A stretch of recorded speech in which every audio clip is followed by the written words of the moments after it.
nk'uko mwavyumvise umukuru w'igihugu yashikirije avuga yuko ibanki nkuru y'isi yose n'ikiga mpuzamakungu CFMI vyoba vyagirije abategetsi bo hejuru, mbere avuga ko nawe arimwo yuko bashobora kuba ari bari mu vyo gutunganya nabi amafaranga y'agaciro kumbure ku nyungu zabo. Umwihezo parseme yogira kuri ivyo ni ubwa mbere sinibaza cane ko kubo bagiriza gutyo, ahubwo hariho ibintu bimwe bimwe leta ibikorwa leta yobwiriza kuba yakoze ku buryo yoba yerekanye inguvu no gushaka gukwiye kugira batuze aho kageso kabi kari karapfukama igihugu mu nda. Ubwa mbere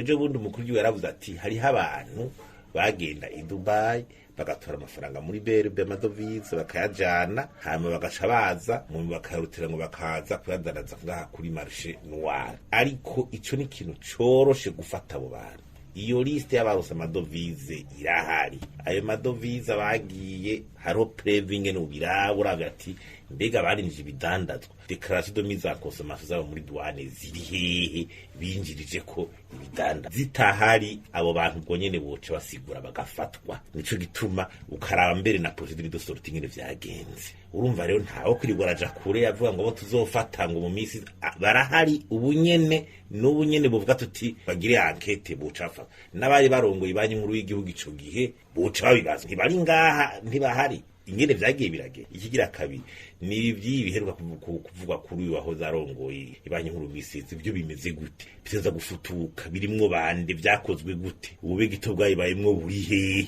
mbe kubiza ngo bazoja gufanwa kuri stade kandi hari kayiheruka kuba tutazi ngene ibirimwo vyose byagenze gute, uko ijya bayita ngo